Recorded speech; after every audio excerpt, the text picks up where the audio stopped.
ou reste tout, ou redevienne tout. Parce que des fois, on a besoin que le Seigneur redevienne tout, ou continue de rester tout. Enfin, on peut le décliner, hein.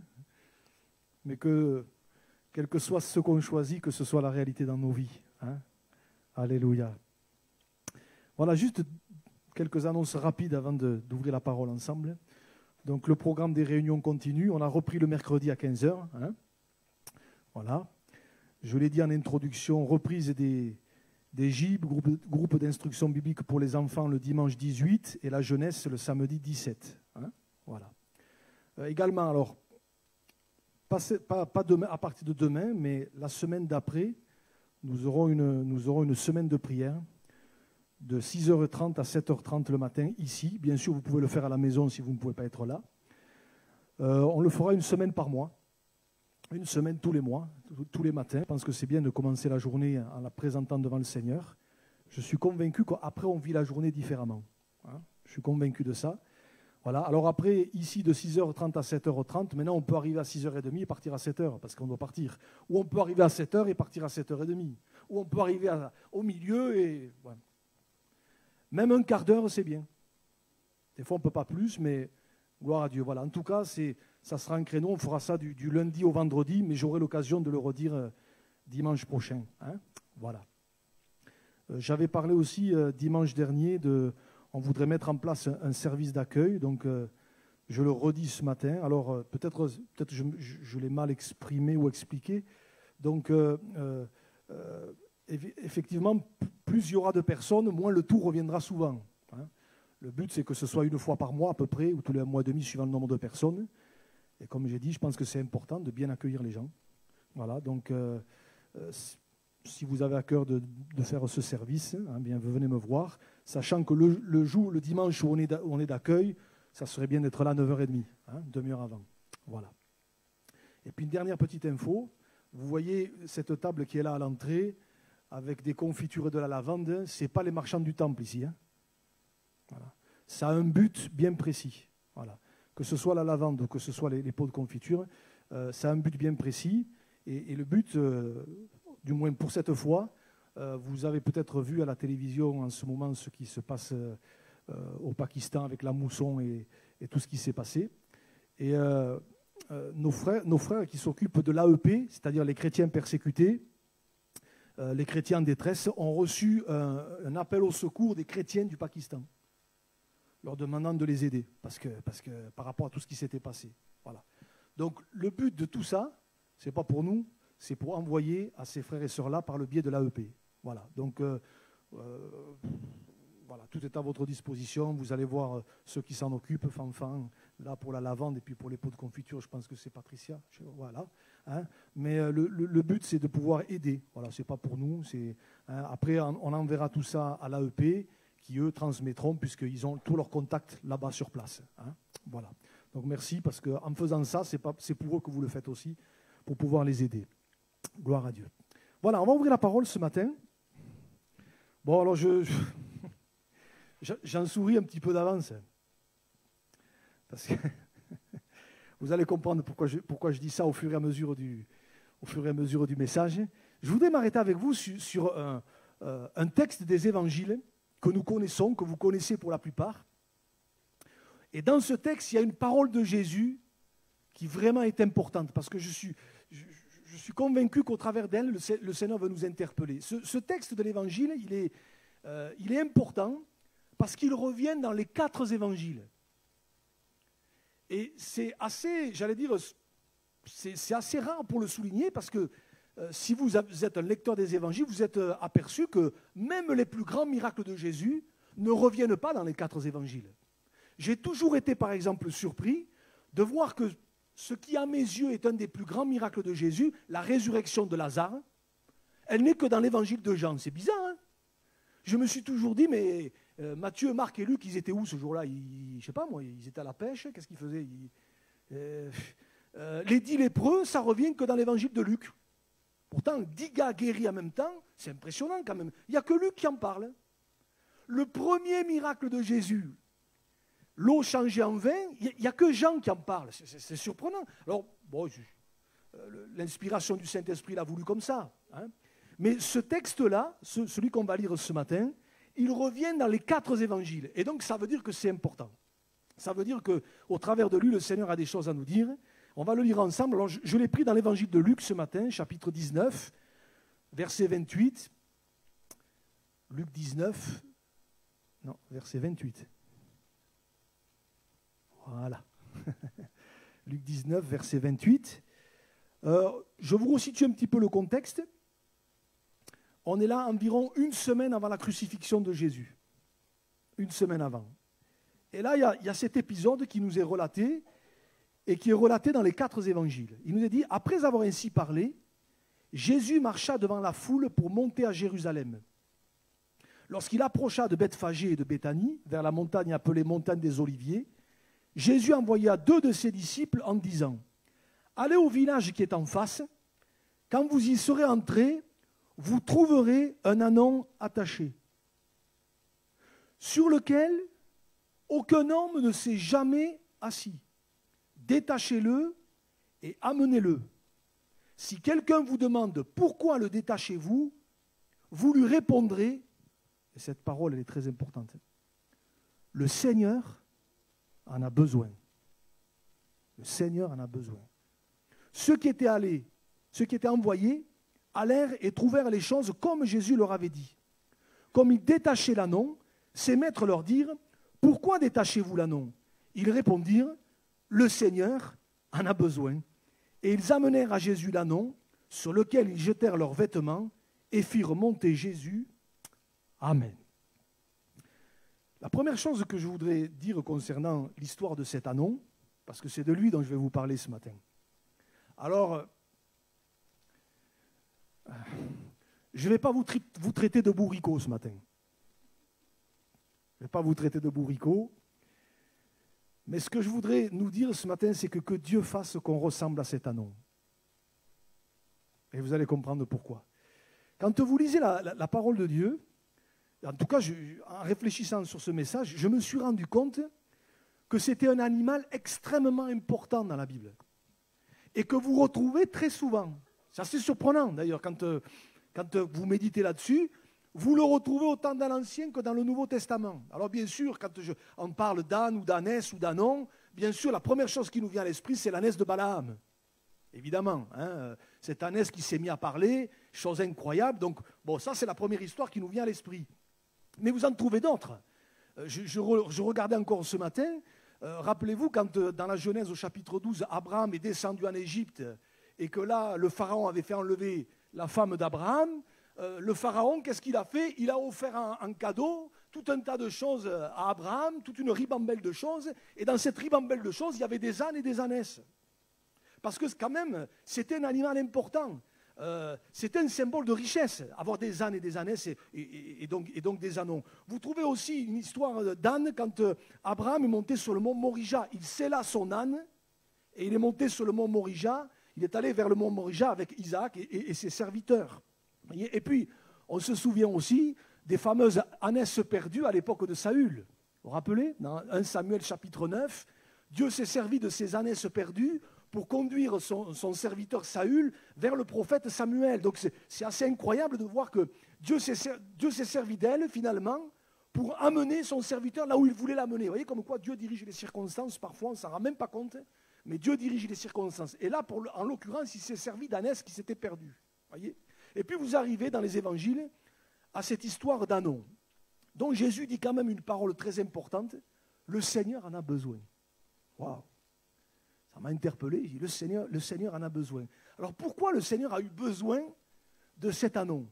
D'abord, premièrement, parce qu'il y avait une prophétie qui devait s'accomplir.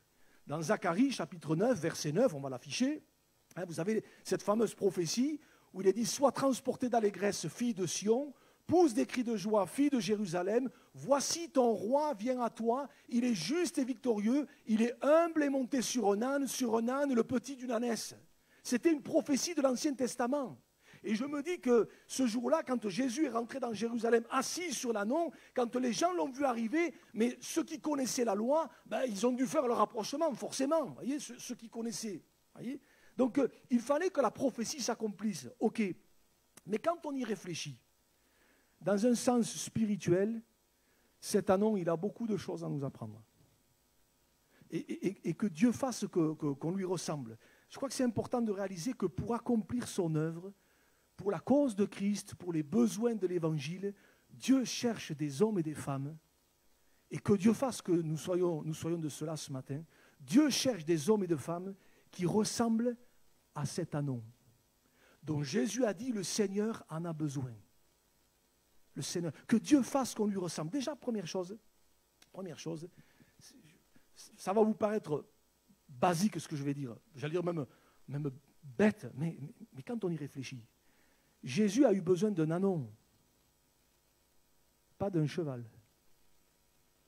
Dans la Bible, pourquoi je dis ça? Parce que dans la Bible, le cheval, c'est symbole de force, d'autorité et de puissance. Et franchement, vous ne pensez pas que ça l'aurait mieux fait d'arriver sur un cheval? Non? Plutôt que d'arriver sur un bourricot, arriver sur un cheval, vous voyez, d'ailleurs dans l'Apocalypse, il est question du cheval blanc, etc. etc. Donc ça l'aurait jeté, comme on dit, d'arriver sur un beau cheval blanc, un bel étalon, vous voyez, et les gens, waouh, vous voyez. Mais Jésus n'est pas arrivé sur ce qui était un symbole de puissance, de force. D'ailleurs, regardez, j'ai noté deux petits textes. Regardez, rappelez-vous, quand Naaman, dans l'Ancien Testament, est arrivé chez Élisée, le prophète, suite à ce qui avait été dit par la petite fille, comment il est arrivé? Regardez, 2 Rois chapitre 5, verset 9, Naaman, comment il est venu? Avec ses chevaux et son char, et il s'arrêta à la porte de la maison d'Élisée. Il est arrivé avec toute sa puissance, avec toute sa force, avec toute sa prestance. C'est pour ça que quand Élisée n'est pas sorti, il n'a même pas daigné sortir, il a envoyé son serviteur, l'autre il l'a mal pris. Hein. Parce que Naaman, il est arrivé avec toute sa force. Hein, vous voyez, en fait, c'était toute sa suffisance, tout son orgueil qui était là, derrière ça. Voyez. Mais les chevaux, c'est synonyme de puissance. Et regardez, dans le psaume 20, versets 8 et 9, il est dit aussi ceci, psaume 20, « Ceux-ci s'appuient sur leurs chars, ceux-là sur leurs chevaux. Nous invoquons le nom de l'Éternel, notre Dieu. » Alléluia. Eux, ils plient et ils tombent. Nous tenons ferme et restons debout. Alléluia. Donc on voit que le cheval, les chevaux dans la Bible, c'est symbole de force, d'autorité, de puissance. Mais ce n'est pas de ça, ce n'est pas de cet animal-là dont Jésus a eu besoin. Il a eu besoin d'un anon. Alléluia. Voyez. Et je crois que déjà là, il y a tout un enseignement pour nous. L'anon, il est symbole finalement de fragilité. Dieu cherche des hommes et des femmes qui sont humbles. Le Seigneur a besoin d'hommes et de femmes qui savent que sans la grâce de Dieu, ils ne sont rien. Qui savent qu'ils ont besoin du Seigneur. C'est pour ça que ce chant, je trouve finalement, il m'introduit bien le message, tu es tout pour moi.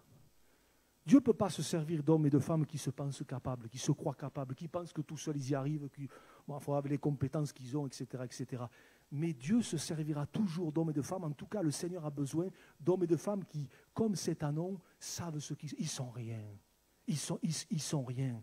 L'apôtre Paul pouvait dire, si je suis ce que je suis, c'est par la grâce de Dieu. Pourtant, s'il y en avait un qui aurait pu s'enorgueillir, s'il y en a un qui aurait pu se mettre en avant, c'est bien lui. Hein, vous vous rappelez, dans l'Épître aux Philippiens, il va dire, moi, fils d'Hébreu, etc., etc., pharisien. Il avait tout un tas de titres qu'il aurait pu mettre en avant. Mais il va dire, mais ces choses qui étaient pour moi des gains, je les ai regardées comme de la boue. Et c'est pour ça qu'il est capable de dire, mais je suis rien. S'il n'y a pas la grâce de Dieu, je suis rien. Et c'est pour ça que le Seigneur l'a utilisé. Quand on réalise qu'on n'est rien, mais alors le Seigneur peut nous utiliser. Le Seigneur a besoin d'hommes et de femmes qui savent qu'ils ne sont rien et qui sont animés. Ça a été dit tout à l'heure en introduction, je ne sais plus par qui, ou dans une prière, ça a été dit qu'ils sont animés de l'état d'esprit de Jean-Baptiste qui pouvait dire, il faut qu'il diminue, il faut que je diminue, il faut qu'il croisse et que je diminue. Alors là, Dieu peut se servir de nous. Là, Dieu peut se servir de nous. Maintenant, regardez, plus que ça. C'est bien cet anon, et j'y reviens, c'est assez intéressant. Quand vous regardez le texte, et je ne l'ai pas lu dans Luc par hasard, parce que Luc nous donne un détail que les autres ne nous donnent pas. Il s'est laissé conduire. Il s'est laissé diriger. Et je vais même aller plus loin que ça. Il s'est laissé dompter. Pourquoi j'utilise le mot dompter? Parce que vous avez remarqué, il est dit quoi ici? Verset 30. Jésus donne un détail que seul lui pouvait savoir. Vous voyez comme quoi les détails, le Seigneur le connaît. J'aimerais te dire que le Seigneur, il connaît les détails de ta vie. Hein. Parce que regardez ce que Jésus est capable de dire.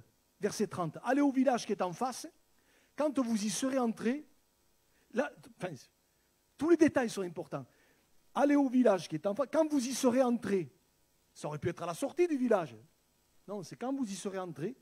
Vous trouverez un âne attaché, ok. Et Jésus rajoute, sur lequel aucun homme ne s'est jamais assis. Comment Jésus pouvait savoir ça? À la limite que le propriétaire de l'ânon le sache, ok. Mais ça montre une chose, c'est que tous les détails de notre vie, le Seigneur les connaît. Hein. Le Seigneur connaît les détails de ta vie. Peut-être ce matin, peut-être ça parle à quelqu'un, peut-être ce matin, tu es là, tu dis, mais est-ce que vraiment le Seigneur, il sait, j'aimerais te dire qu'il sait tout. Même les détails, même ce qu'on essaie de cacher, même ce qu'on essaie de ne pas montrer, le Seigneur, il connaît, même les moindres détails. Et même ce détail, le Seigneur, il le connaissait. Personne ne s'était jamais assis dessus. Je dis, Seigneur, comment tu sais ça? Je le sais. Et gloire à Dieu, parce que le premier homme qui est monté sur cette annonce, c'est le Seigneur Jésus. Et je crois que c'est important de réaliser, encore une fois, que Dieu cherche des hommes et des femmes. Et on est à la rentrée, là on repart dans une nouvelle année, et je pense que c'est important de le rappeler. Dieu cherche des hommes et des femmes qui veulent bien se laisser diriger, qui veulent bien se laisser conduire. Et je vais même aller plus loin, mais ce n'est pas péjoratif, des hommes et des femmes domptables, qui laissent le Seigneur régner sur eux. Aucun homme ne s'était jamais assis dessus. Moi, personne ne me dit ce que j'ai à faire.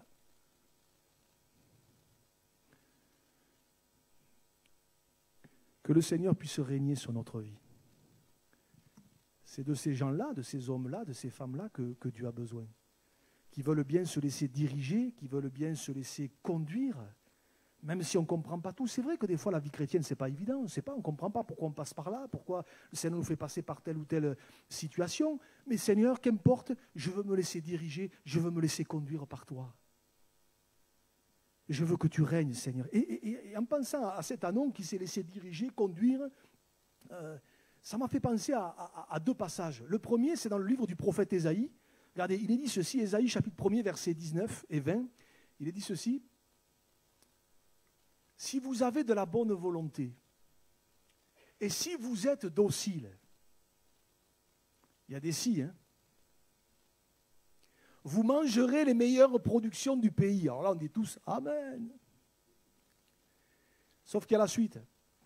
Mais si vous résistez, si vous êtes rebelle, vous serez dévorés par le glaive, car la bouche de l'Éternel a parlé. Oh, ça en aime moins. Hein. Des fois, on garde certains versets, puis la suite, on la... Hein. Mais on va retenir la première partie. Hein. Si vous avez de la bonne volonté et si vous êtes docile. J'allais dire, pas des incontrôlables, hein, pas des ingérables, quoi. Des excités, quoi. Le Seigneur a besoin d'hommes et de femmes qui veulent dire, Seigneur, me voici. Docile. Docile. Et puis ça m'a fait penser aussi à un autre texte. Alors celui-là, il a une portée prophétique. C'est quand l'ange de l'Éternel va parler de Ismaël. Vous vous rappelez ? Regardez, Genèse chapitre 16, versets 11 et 12. Voilà ce que l'ange de l'Éternel va dire concernant Ismaël. L'ange de l'Éternel lui dit, voici, tu es enceinte et tu enfanteras un fils. Là, il s'adresse donc à Abraham. Je le relis. Voici, tu es enceinte et tu enfanteras un fils à qui tu donneras le nom d'Ismaël. Il s'adresse à Agar, plutôt. Car l'Éternel t'a entendu dans ton affliction. Et regardez, il sera comme un âne sauvage, sa main sera contre tous, et la main de tous sera contre lui, et il habitera en face de tous ses frères. Quand moi je lis ça, je me dis, il ne s'est pas trompé l'ange.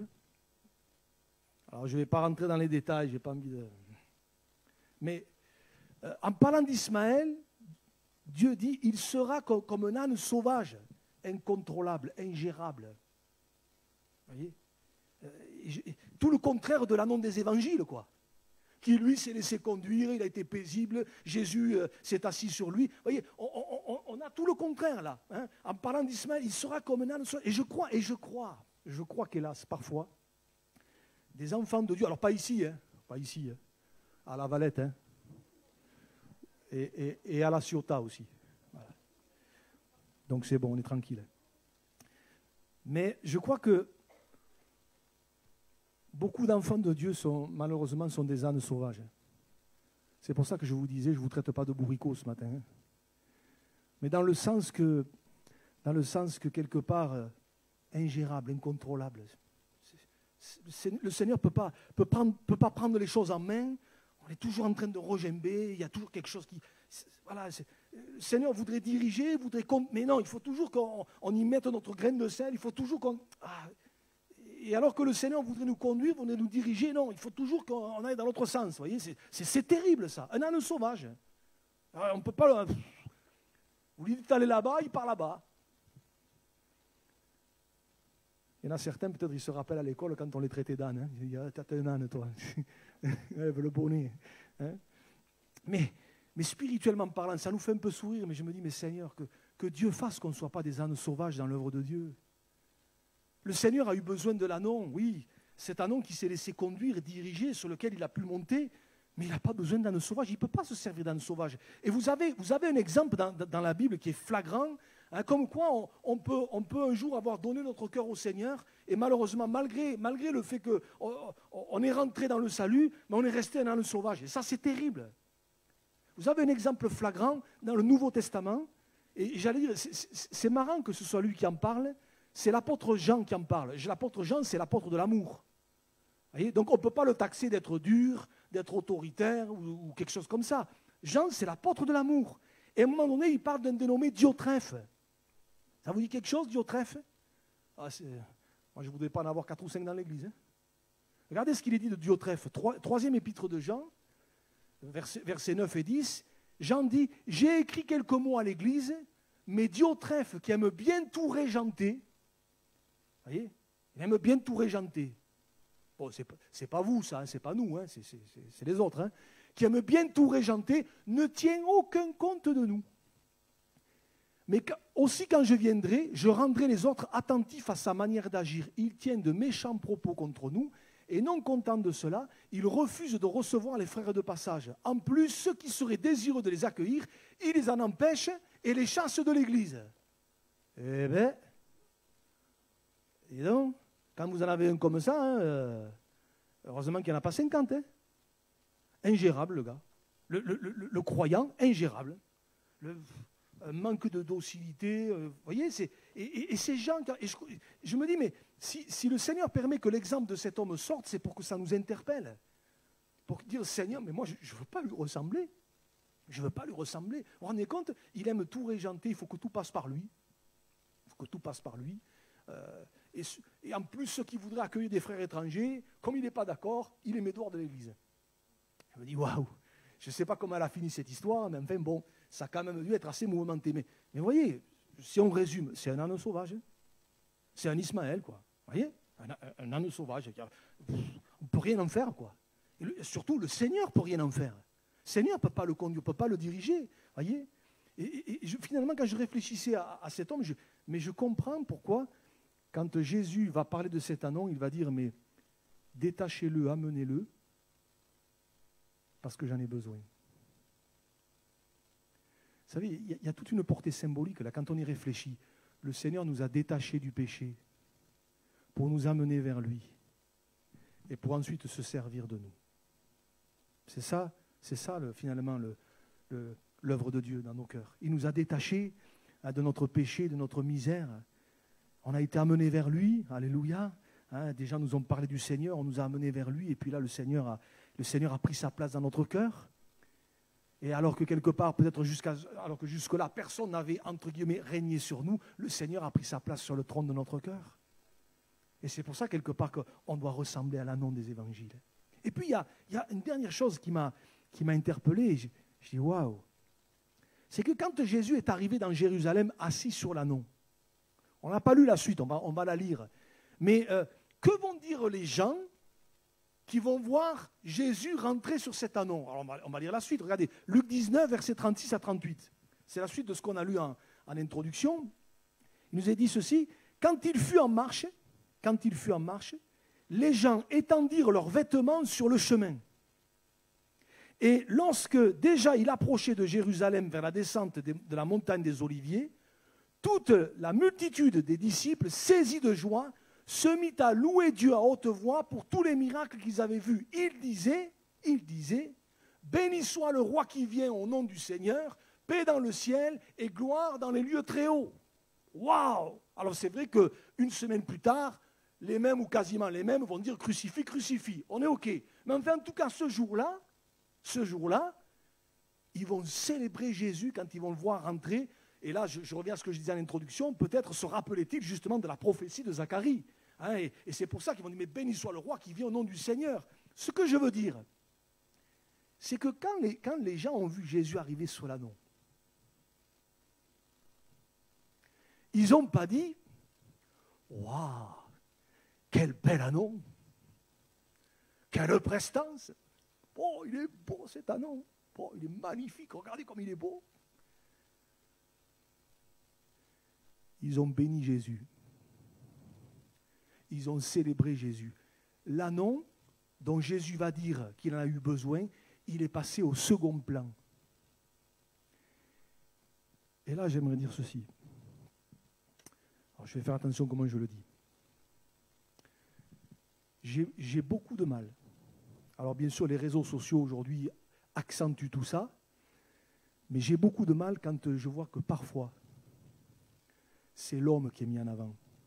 C'est le ministère qui est mis en avant. C'est le serviteur qui est mis en avant.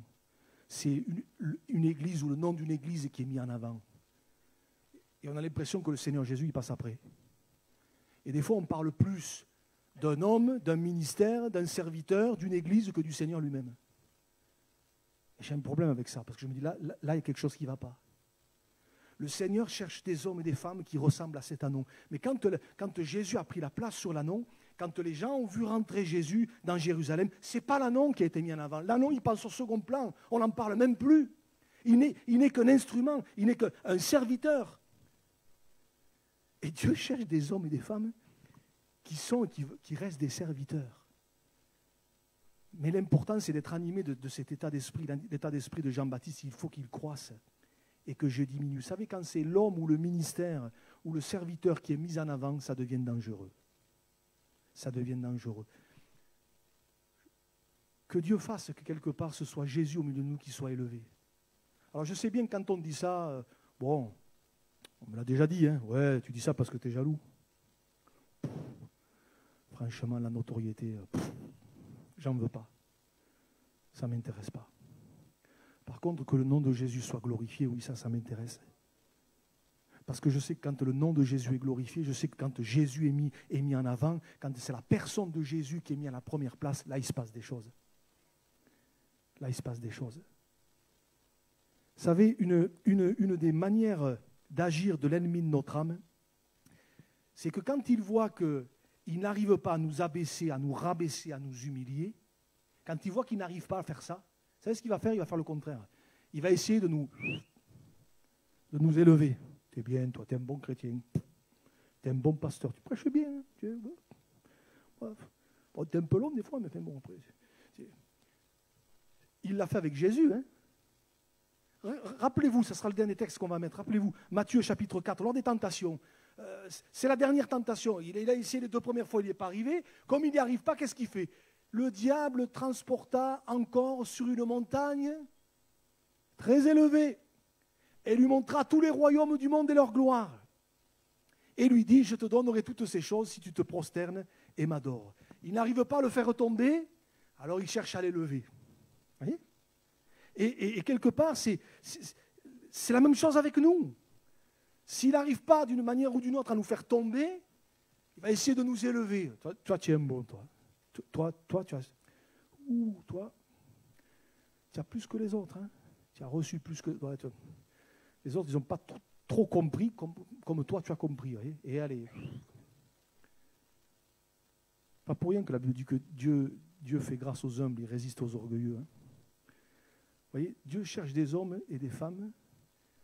En tout cas, les hommes et les femmes dont Dieu a besoin, ce sont des hommes et des femmes qui ressemblent à cet anneau. L'anneau, oui, le Seigneur en a eu besoin, mais après, il est passé au second plan. Et c'est Jésus qui a été élevé. Il y a un homme, je vais finir par là, on en parlera vendredi à la réunion. cette semaine. Il y a un homme qui a été comme cet anon dans les évangiles. Dans le livre des Actes des Apôtres, il a été souple, il a été malléable, il a été vraiment un homme incroyable, c'est Ananias. Acte 9, vous relirez l'histoire. Cet homme, j'ai toujours été étonné que Jésus, pour aller trouver Saul de Tarse, n'ait pas envoyé Pierre, n'ait pas envoyé Jean, ou même les deux. Parce que pour aller parler à Saul de Tarse, c'est quand même... voyez, Dieu a pris un illustre inconnu. Mais Dieu, en fait, a pris un anon, quelqu'un qui était malléable, souple, qui se laissait conduire, diriger, un disciple. D'ailleurs, la Bible nous le dit. Il y avait à Damas un disciple nommé Ananias. Dieu a pris un homme qui était simple. Si ça aurait été nous, on aurait dit, oulala, on va envoyer les meilleurs. Hein. On va envoyer des pointures, parce que là, il y a un morceau, donc on va envoyer quelqu'un qui a fait au moins 10 ans d'école biblique, et puis, voyez, qui soit prophète. S'il peut être docteur aussi, on va le mettre, parce que... Rien du tout. Peut-être nous, on aurait dit, quoi, envoyer? Mais il n'a aucune expérience, celui-là. Vous voyez, comme quoi, avoir des compétences, c'est bien. Hein. Et moi, j'ai rien contre ça. Mais ça ne fait pas tout. Hein. Ça ne fait pas tout. Hein. Et Dieu va envoyer Ananias. Vous vous rappelez, on en reparlera vendredi, mais Dieu appelle Ananias, et vous relirez l'histoire, acte 9. Il appelle Ananias. Ananias, c'est même pas ce que Dieu va lui demander, il va lui dire, me voici. Nous, on aurait eu peut-être tendance à dire, écoute, d'abord, dis-moi ce que tu veux. Et puis, une fois que tu m'auras dit ce que tu veux, je te dirai oui ou je te dirai non. Hein. Je te dirai ou prends l'autre. Hein. Il dit, me voici. Puis, vous vous rappelez, Dieu va lui dire, tu vas aller là-bas, tu vas aller voir un dénommé Saul de Tarse. Alors, il a les pieds sur la terre, hein, parce qu'il dit, Seigneur, mais j'ai appris, je sais qui c'est celui-là. Hein. Celui-là, il plaisante pas, hein, il rigole pas. Hein. Quick, hein. Non, mais c'est un instrument que je me suis choisi. Bon, ben d'accord. Et j'en parlais ce matin à la prière. Hein, quand il va arriver, il le voit déjà converti. Il va dire, Saul, mon frère, le Seigneur Jésus qui t'est apparu sur le chemin de Damas m'a envoyé pour que tu recouvres la vue, que tu sois rempli du Saint-Esprit. Saul, mon frère, il le voit déjà converti. Waouh! Alors que ce n'est pas son frère encore à ce moment-là. Hein. Oh, j'ai envie de nous dire que Dieu nous donne ce regard de la foi déjà. Et moi, ce matin, on priait pour les conjoints convertis. Ah Seigneur, je veux déjà les voir convertis, moi. Seigneur, c'est déjà des frères dans la foi. Ah Seigneur. Alors, je vois quelques sœurs, je me dis, Seigneur, conjoints, là, je veux les voir déjà comme des frères en Christ. Alléluia. Mais cet homme, ce Ananias, il est souple, il est malléable, il ne discute pas, il y va, il fait. Et alors, il y a quelque chose qui m'a toujours interpellé, c'est que il fait quand même un truc de fou, là. Hein. Il est à la base de la conversion de Saul de Tarse, qui allait devenir l'homme de Dieu que nous connaissons, l'apôtre Paul, qui a écrit la moitié du Nouveau Testament, quand même. Je me dis que Ananias, il aurait pu dire après, maintenant, moi, hein, après cet épisode, il disparaît de la circulation, on n'en entend plus parler. C'est dingue. Hein. Si, dans Acte 22, Saul de Tarse, à un moment donné, il rend témoignage et il parle de lui, un homme du nom d'Ananias, mais c'est d'autres qui parlent de lui. Il disparaît. Ce que je veux dire, c'est qu'il ne revendique rien. Il n'arrive pas à dire, oh, maintenant, moi, vous m'appelez Monsieur Ananias. Ou quelque part, maintenant, moi, je suis prophète, ou je suis apôtre, il n'a rien revendiqué. Il n'a pas revendiqué une place, il n'a pas revendiqué un titre, il n'a rien revendiqué. L'anneau, comme l'anneau, un instrument. Le Seigneur en a eu besoin, il l'a utilisé, et puis voilà. Il l'a utilisé, et puis voilà. Et puis, alors je ne dis pas que le Seigneur ne l'a plus jamais réutilisé après, mais en tout cas, c'est la seule mention de lui où on voit que Dieu utilise quelqu'un, et après, que Dieu fasse qu'on soit ce genre d'instrument-là. Que Dieu fasse qu'on soit ce genre d'instrument-là. Que le Seigneur se serve de nous quand il le juge bon, quand c'est utile. Vous savez, je le dis devant Rosetta, elle est là. J'ai toujours dit, je le dis encore aujourd'hui, alors en plus maintenant je le dis devant vous, vous êtes encore plus témoin. J'ai toujours dit, Seigneur, moi tu m'as appelé à ton service. Franchement, si ça avait été moi, je ne me serais pas appelé. Parce qu'en matière de bourricot. Mais si maintenant, un jour, Tu me dis, Cyril, c'est terminé, ok. Alors, bien sûr que la Bible dit que Dieu ne se repent pas de ses dons et de ses appels. Mais si Dieu qui est souverain, un jour, me dit, écoute, ça fait 25 ans cette année, ça fait 25 ans, c'est bon, tu as fait le temps que j'avais imparti pour toi, maintenant tu t'arrêtes et tu reprends un travail séculier, sans problème. Mais alors, sans problème, je retourne à la boulangerie, et bon, hein, je retrouverai mon premier pétrin, hein, et les baguettes, elles ne se plaignent pas. Voilà. Alors, j'y mets un peu d'humour, mais que Dieu puisse se servir de nous comme il veut, quand il veut, le temps qu'il veut. C'est pas de vitam aeternam. Je n'ai pas signé un CDI avec le Seigneur. Hein. Disant, bon, mais maintenant, jusqu'à la fin de mes jours, je mourrai sur l'estrade. Ma foi, si le Seigneur veut, oui. Maintenant, si le Seigneur dit à un moment donné, stop, c'est bon, tu as fait ce que j'avais demandé de toi, comme Ananias. Ben, gloire à Dieu. Gloire à Dieu. Ben, voilà. Merci Seigneur. Que Dieu fasse qu'on soit des anons. J'ai envie de nous dire, et je termine par là, peut-être les musiciens, vous pouvez venir, on va finir par un chant. Qui veut dire ce matin, me voici Seigneur? Qui veut dire ce matin, Seigneur, moi je veux être comme cet anon? Voilà, sers-toi de moi. Tu as dit, j'en ai besoin. Eh bien Seigneur, moi, Seigneur, je veux être comme lui, je veux être cet anon, je veux être à ta disposition. Un jour, je me souviens, ça m'est revenu, j'avais parlé c'était le dimanche de l'Assemblée Générale, de cette petite barque que le Seigneur voulait, d'ailleurs, je crois que Louisa en a fait référence au jour de son baptême. Cette petite barque que le Seigneur a demandé qu'elle soit toujours à sa disposition. Eh bien, Seigneur, qu'on soit cette petite barque toujours à ta disposition.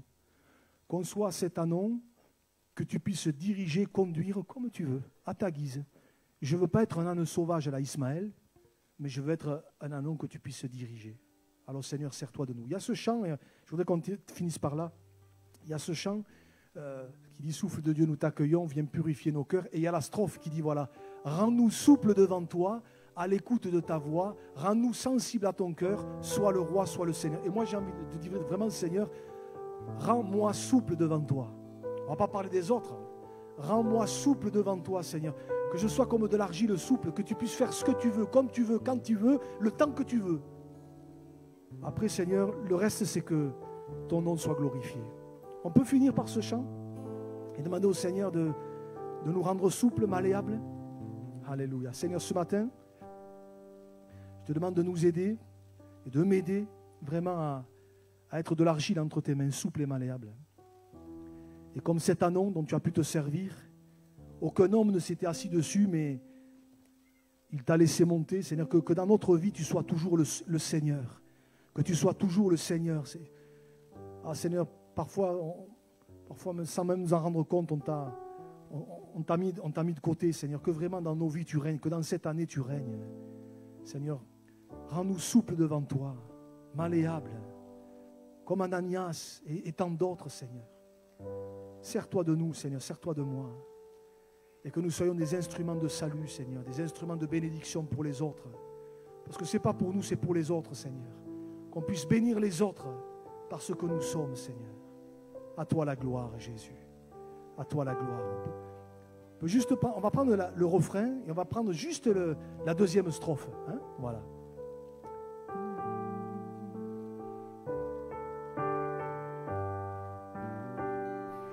Oh, souffle de Dieu, nous t'accueillons. Viens purifier nos cœurs. Oh, souffle de Dieu, nous t'accueillons. Viens purifier nos cœurs. Rends-nous souples devant toi, à l'écoute de ta voix. Rends-nous sensibles à ton cœur. Sois le roi, sois le Seigneur.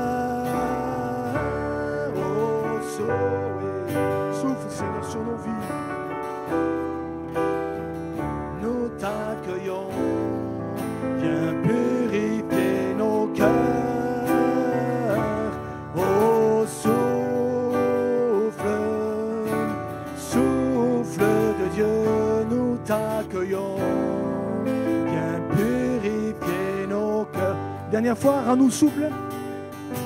Nous souple devant toi, oui Seigneur.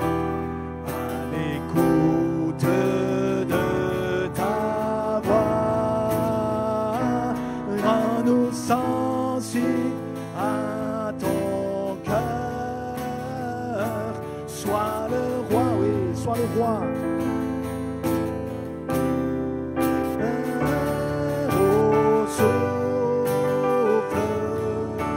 Souffle de Dieu, nous t'accueillons, viens purifier nos cœurs. Oh, souffle de Dieu, nous t'accueillons, viens purifier nos cœurs. C'est notre prière, Seigneur, c'est ma prière. Rends-nous souples devant toi et que dans cette année, tu puisses faire de nous des vases d'honneur qui mettent à l'honneur Jésus, qui le mettent, Seigneur, à la première place et qui fera que beaucoup te connaissent et te rencontreront et se tourneront vers toi. À toi soit la gloire, au nom de Jésus. Amen. Amen. Avant de partir, j'espère que vous n'avez pas oublié, j'ai parlé de ça tout à l'heure là, mais de l'autre côté là-bas, vous avez un petit apéritif qui vous attend. Donc ne partez pas vite, ça donnera l'occasion de se parler les uns et les autres. Allez, que Dieu vous bénisse.